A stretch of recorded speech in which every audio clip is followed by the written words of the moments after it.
नमस्कार विद्यार्थी मित्रांनो, पुन्हा एकदा तुमचं हार्दिक स्वागत आहे नवीन अशा व्हिडिओमध्ये.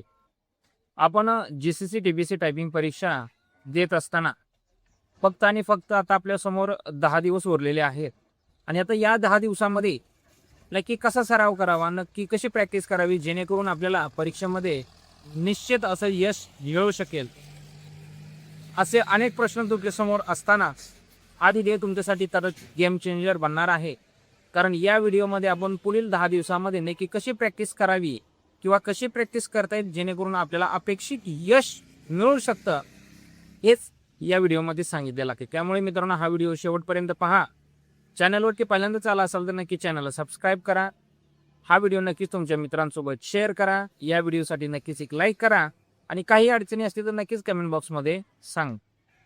मित्रांनो, एक लक्षात ठेवा, आपण पाठीमागच्या परीक्षेमध्ये आपल्याला अपेक्षित यश मिळालं ना, याचा अर्थ आपण खूप कमजोर आहोत, कमकुवत आहोत असं काही समजून घेण्याची किंवा गैरसमज करण्याची आवश्यकता नाही. कुठंतरी आपला प्लॅनिंग चुकला आणि याच्यामुळे आपल्याला हे अपयश आलं, हेच फिक्स करावं लागेल, हेच मानावं लागेल. मग आपण रॅन्डम प्रॅक्टिस करत असतो. रॅन्डमली प्रॅक्टिस करून कधीही आपल्याला टायपिंग परीक्षेमध्ये यश मिळू शकणार नाही. याच्यासाठी नक्कीच काहीतरी प्लॅन करून आपल्याला प्रॅक्टिस करावी लागेल. पाठीमागील 6 महिने आपण प्रॅक्टिस करत होतो, तरी देखील आपल्याला अपयश आलं. कारण आपण रॅन्डमली प्रॅक्टिस करत होतो. फक्त आपल्याला स्पीड पॅसेज दिले जात होते. आपण ते स्पीड पॅसेज कीबोर्डवरती कटकट करून करत होतो आणि मग परीक्षेमध्ये ॲक्च्युअलमध्ये वेगळंच काहीतरी वातावरण निर्माण झालं आणि आपल्याला स्पीड मिळवता आला ना. मग याचंच कुठेतरी प्लॅनिंग करायला आपण चुकलो. आता हेच प्लॅनिंग पुढील 10 ते 15 दिवसामध्ये कसं करता येईल, हेच आपण या व्हिडिओमध्ये पाहणार आहोत. पहिली गोष्ट क्लिअर करून घ्या मित्रांनो, रॅन्डमली प्रॅक्टिस करून आपल्याला यश मिळणार नाही. याच्यासाठी काहीतरी प्लॅन करून जावं लागेल. मग याच्यासाठी काय प्लॅन करावं लागेल? याच्यासाठी पहिली गोष्ट प्लॅन करावी लागेल ती म्हणजे सातत्य. यामध्ये पहिली गोष्ट विद्यार्थी करतात ते म्हणजे कधीतरी प्रॅक्टिस करतात. एक दिवस 10 मिनिटं, दुसरा दिवस 1 तास, तिसरा दिवस 20 मिनिटं, चौथा दिवस 2 तास. याला सातत्य म्हणता येणार नाही.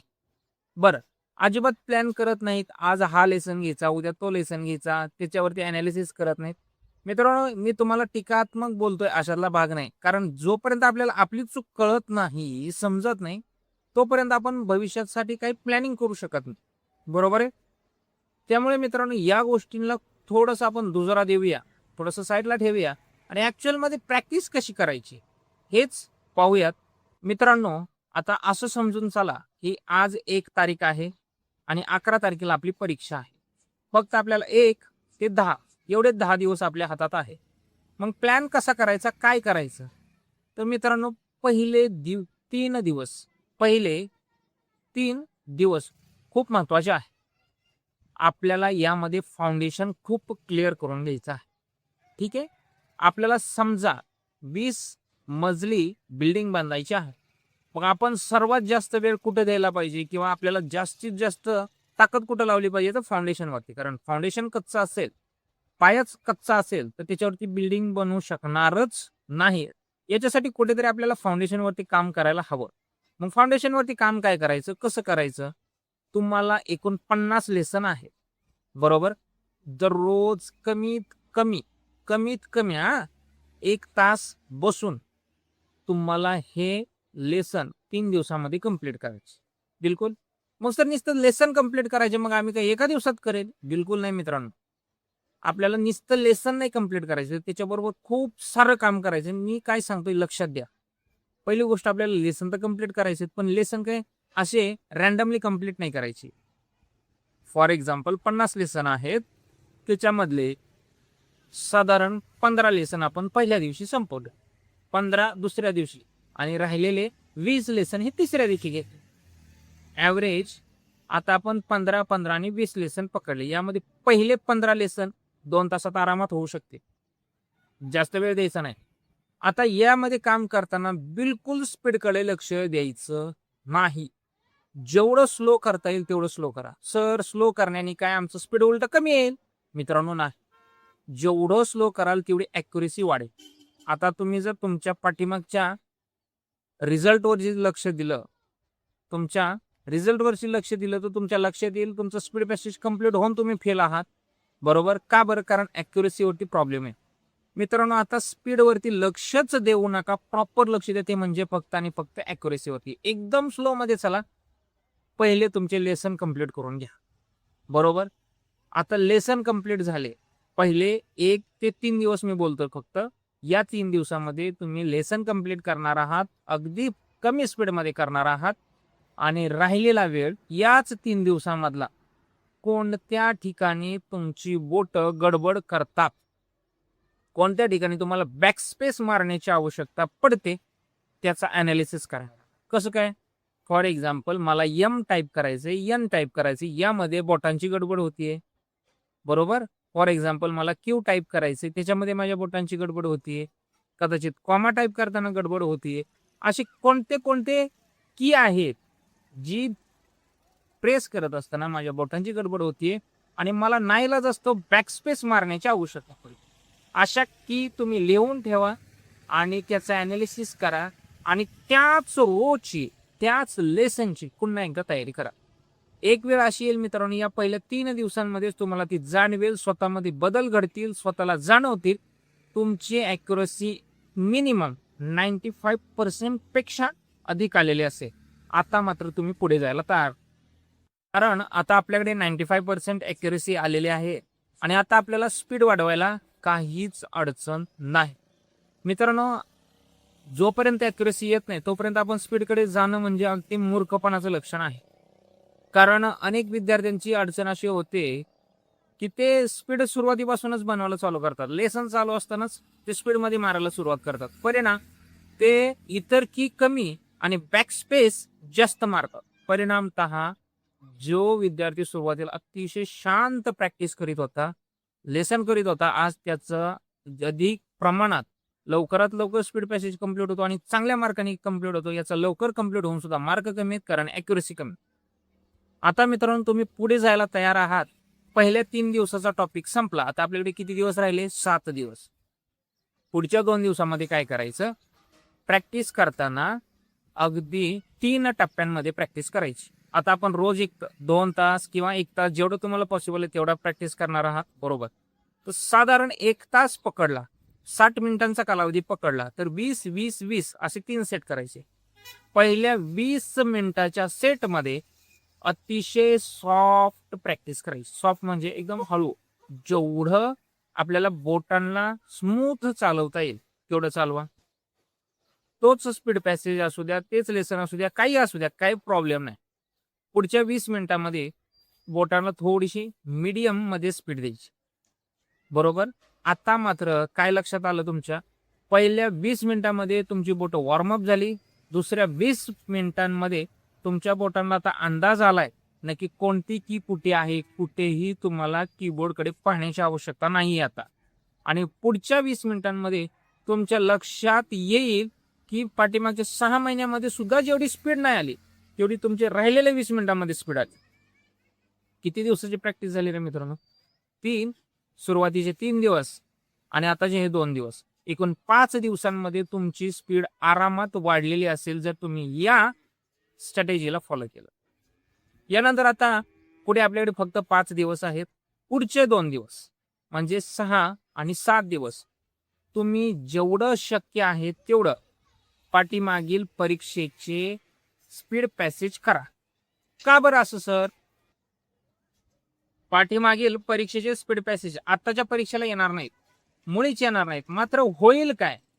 परीक्षेचे ॲक्च्युअल आपल्याला अंदाज येतील. ॲक्च्युअलमध्ये स्पीड पॅसेज आपल्याला परीक्षेचे हाताखालून जातील आणि आता आपल्या मनामध्ये जे दडपण आहे, जी भीती आहे ती खूप कमी व्हायला लागेल आणि तुम्हाला जो स्पीड पॅसेज आला होता तोच स्पीड पॅसेज परीक्षेचा आता तुम्ही घ्या. कारण क्वेश्चन पेपर आलेले आहेत, तुम्हाला माहिती आहे तुमच्या परीक्षेला कोणता स्पीड पॅसेज होता आणि तुमच्या लक्षात येईल जो स्पीड पॅसेज तुम्ही पाठीमागं सोडवला होता आणि आता सोडवला होता दोघांमध्ये खूप सारा डिफरन्स आलेला असेल. कारण चांगल्या पद्धतीचे मार्क्स तुम्हाला आता आलेले असतील. बरोबर. एकूण 7 दिवसाचा आपला प्लॅन झाला. आता राहिलेत किती मित्रांनो आपल्याकडे दिवस? फक्त आणि फक्त 3 दिवस. आता राहिलेल्या 2 दिवसामध्ये काय करायचं? जेवढं शक्य आहे तेवढं पूर्ण डेमो एक्झाम सोडवायच्या. जेवढं शक्य आहे तेवढं ना डेमो एक्झाम सोडवायचे. आता डेमो एक्झाम सोडवत असताना कोणतं सॉफ्टवेअर वापरायचं? तर तुम्ही कोणत्याही थर्ड पार्टी ॲप्लिकेशनकडे न जाता महाराष्ट्र राज्य परीक्षा परिषद पुणे यांनी लर्नर मॅनेजमेंट सिस्टीम प्रत्येक इन्स्टिट्यूटमध्ये दिलेली आहे.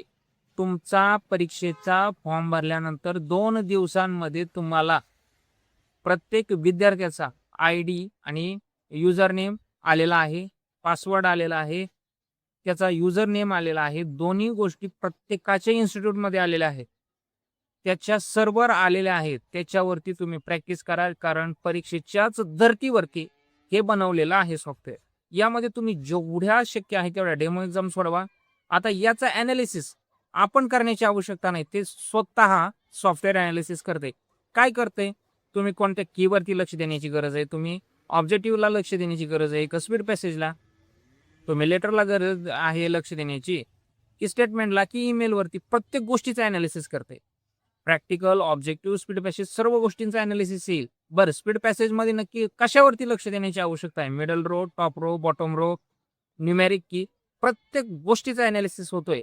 जेणेकरून आपल्याला एका वेगळ्याच विश्वात ते घेऊन जाणारं सॉफ्टवेअर आहे.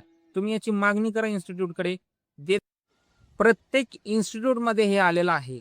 मग जर देत नसतील तर मित्रांनो का देत नाहीत याची विचारणा करा. कारण तर ते प्रत्येक इन्स्टिट्यूटला कंपल्सरी केलेलं आहे महाराष्ट्र राज्य परीक्षा परिषदेने. मग जर तुमचा फायदा आहे तर मग इन्स्टिट्यूटने देणं अपेक्षित आहे. जर देत नसतील तर तुम्ही विचारणा करा मित्रांनो. कारण आपण तेवढे जाणीवपूर्वक किंवा तेवढे जिज्ञासापूर्वक विचारणा करत नाही, मग ते आपल्याला असंच हलक्यात घेतात.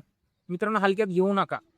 कारण आपण आता जे वापरतोय ते कदाचित थर्ड पार्टी ॲप्लिकेशन असेल. कोणत्या वेगळ्या सॉफ्टवेअरमध्ये प्रॅक्टिस करण्याच्या ऐवजी स्वतः इन्स्टिट्यूटला महाराष्ट्र राज्य परीक्षा परिषदेने दिलेला आहे सॉफ्टवेअर. बरं, परीक्षेच्या सॉफ्टवेअरच्या धर्तीवरती बनलेला आहे. म्हणजे खूप सारे बदल होणार आहेत त्यामध्ये. तर आपल्याला त्या अनुषंगानं काम करता येईल आणि स्वतःला एका वेगळ्याच अनुभवानुसार त्याच्यामध्ये पाहता येईल. कारण एक्सपिरियन्स खूप मिळणार आहे. एक्झाममध्ये नक्की ॲक्च्युअलमध्ये काय असणार आहे हे समजणार आहे. आता राहिला शेवटचा 10वा दिवस. मित्रांनो या दिवशी जास्त हेवी प्रॅक्टिस करायची नाही. बरं, काय करायचं? एक्झाम पॅटर्ननुसार परीक्षा द्यायची, डेमो एक्झाम द्यायची बस. आणि स्वतःला जेवढं सांगता येईल तेवढं सांगायचं, मी परीक्षेला तयार आहे.